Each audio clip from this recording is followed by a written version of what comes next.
Bismillahirrahmanirrahim.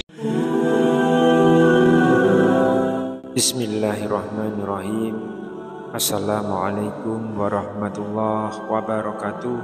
Syukur alhamdulillah kita masih dipertemukan kembali di channel ini. Salawat dan salam selalu dan tetap tercurahkan kepada junjungan kita Nabi besar Muhammad sallallahu alaihi wasallam. Allahumma sholli ala sayyidina Muhammad wa ala ali sayyidina Muhammad. Harapan dan doa saya semoga sahabatku semuanya selalu diberikan kesehatan, dilapangkan rezekinya, diampuni dosa-dosanya, dipanjangkan umurnya, dan semoga kita tidak mati kecuali mati dengan beriman dalam Islam. Dan sempatkanlah menuliskan sholawat di kolom komentar. InsyaAllah akan menjadi bukti cinta kita kepada Rasulullah Muhammad sallallahu alaihi wasallam. Semoga kita semua mendapatkan syafaat beliau di akhirat kelak. Amin ya rabbal alamin. Sahabat seiman yang dirahmati Allah, Surah Al-Ikhlas sudah kita kenal memiliki banyak rahasia dan keistimewaan yang terkandung di dalamnya. Surah Al-Ikhlas disebut juga sebagai Surah At-Tauhid dikarenakan ini adalah salah satu surah di dalam Al-Quran yang isi ayatnya membahas konsep ketuhanan dan keesaan Allah. Di dalam Al-Quran, Surah Al-Ikhlas berada pada urutan ke-112. Surah ini tergolong surah Makkiyah atau diturunkan di kota Mekah, terdiri atas 4 ayat. Surah ini dinamakan Al-Ikhlas karena menyelamatkan orang yang membacanya dari kesulitan dunia akhirat, dari kesulitan sakaratul maut, dari kesulitan gelapnya malam, dan dari segala kesulitan resiko ketika hari kiamat. Dalam sebuah riwayat dari Abu Sa'id Al-Khudri radhiyallahu anhu, dia berkata, Rasulullah sallallahu alaihi wasallam bersabda, "Demi Allah yang jiwaku di tangannya, sesungguhnya surah Al-Ikhlas sebanding dengan sepertiga Al-Quran." Lantas kapan waktu utama untuk membaca surah Al-Ikhlas ini? Karena ternyata ada waktu-waktu tertentu yang dianjurkan membaca surah Al-Ikhlas. Dan berikut ini 9 waktu yang dianjurkan untuk mengamalkan surah Al-Ikhlas. Yang pertama, di waktu pagi dan sore hari. Pada waktu-waktu ini kita dianjurkan membaca surah Al-Ikhlas bersama dengan mu'awizatain, yaitu surah Al-Falaq dan surah An-Nas, masing-masing sebanyak 3 kali. Keutamaan yang diperoleh adalah akan dijaga dari segala sesuatu keburukan. Sebuah hadis meriwayatkan, pada malam hujan lagi gelap gulita, kami keluar mencari Rasulullah sallallahu alaihi wasallam untuk sholat bersama kami. Lalu kami menemukannya. Beliau bersabda, "Apakah kalian telah sholat?" Namun sedikit pun aku tidak berkata-kata. Beliau bersabda, "Katakanlah." Namun sedikit pun aku tidak berkata-kata. Beliau bersabda, "Katakanlah." Namun sedikit pun aku tidak berkata-kata. Kemudian beliau bersabda, "Katakanlah." Hingga aku berkata, "Wahai Rasulullah, apa yang harus katakan?" Rasulullah sallallahu alaihi wasallam bersabda, "Katakanlah, bacalah surat Qul huwallahu ahad dan Qul a'udzu birabbin nas dan Qul a'udzu birabbil falaq ketika sore dan pagi sebanyak 3 kali. Maka dengan ayat-ayat ini akan mencukupkanmu, menjagamu dari segala keburukan." Hadis riwayat Abu Daud dan An-Nasa'i. Syekh Al-Albani mengatakan bahwa hadis ini hasan. Yang kedua, sebelum tidur. Sebelum tidur kita dianjurkan membaca surah Al-Ikhlas, Al-Falaq, An-Nas dengan terlebih dahulu. Setelah itu tiupkan pada kedua telapak tangan dan usapkan di seluruh anggota tubuh yang mampu dijangkau, mulai dari kepala, wajah, tubuh bagian depan. Cara seperti ini diulang sebanyak 3 kali.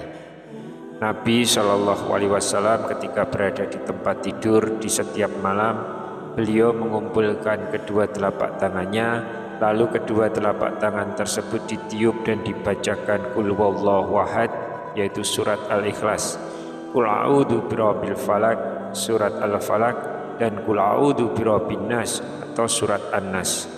Kemudian beliau mengusapkan kedua telapak tangan tadi pada anggota tubuh yang mampu dijangkau, dimulai dari kepala, wajah, dan tubuh bagian depan. Beliau melakukan yang demikian sebanyak 3 kali. Hadis riwayat Bukhari. Kemudian waktu yang ketiga adalah dibaca ketika ingin meruqyah atau membaca doa dan wirid untuk penyembuhan ketika sakit.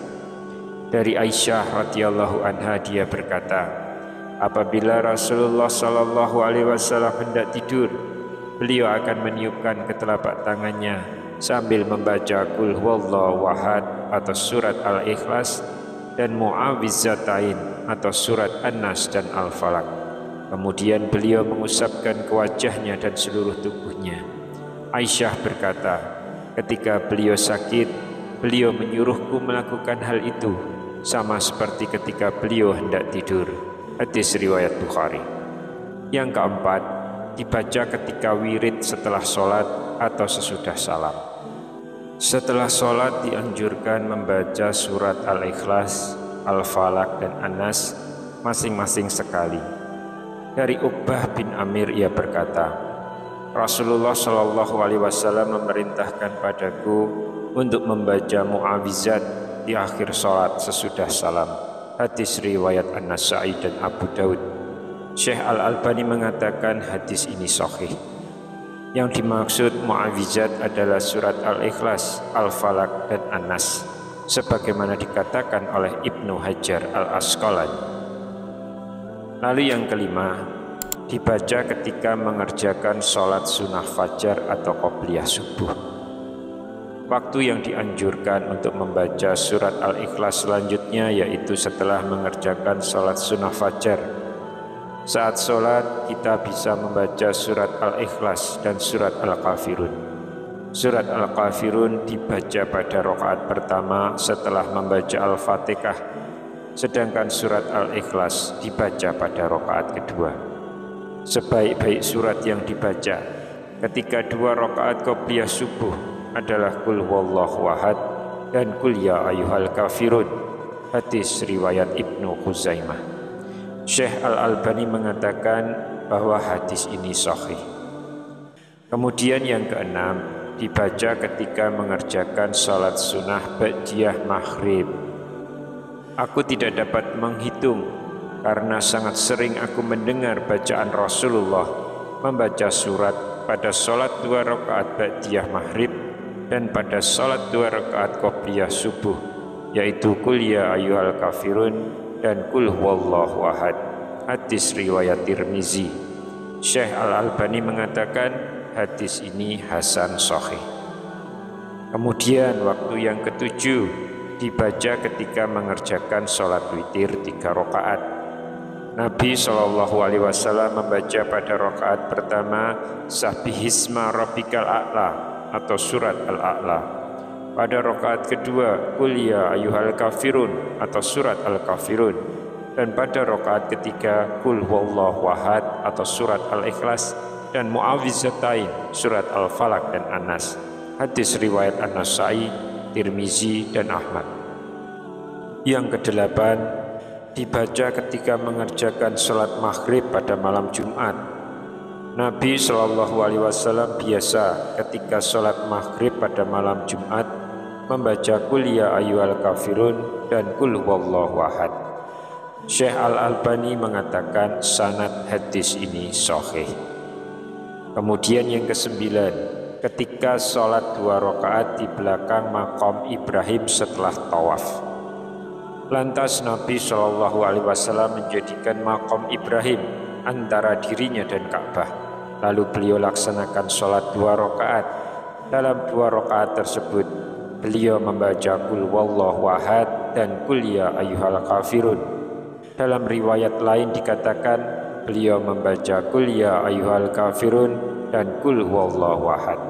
Disebutkan oleh Syekh Al-Albani dalam Hajjatun Nabi SAW. Sahabat seiman yang dirahmati Allah, meskipun ada anjuran 9 waktu terbaik di atas, namun membaca surat Al-Ikhlas tidaklah terpaku pada 9 waktu tersebut. Dimanapun, kapanpun, kita boleh membaca surat Al-Ikhlas sebagai bentuk zikir kepada Allah Subhanahu wa Ta'ala. Wallahu a'lam bishawab. Demikian yang bisa saya sampaikan di kesempatan kali ini. Semoga dapat memberi manfaat untuk kita semua. Amin ya rabbal alamin. Wassalamualaikum warahmatullahi wabarakatuh.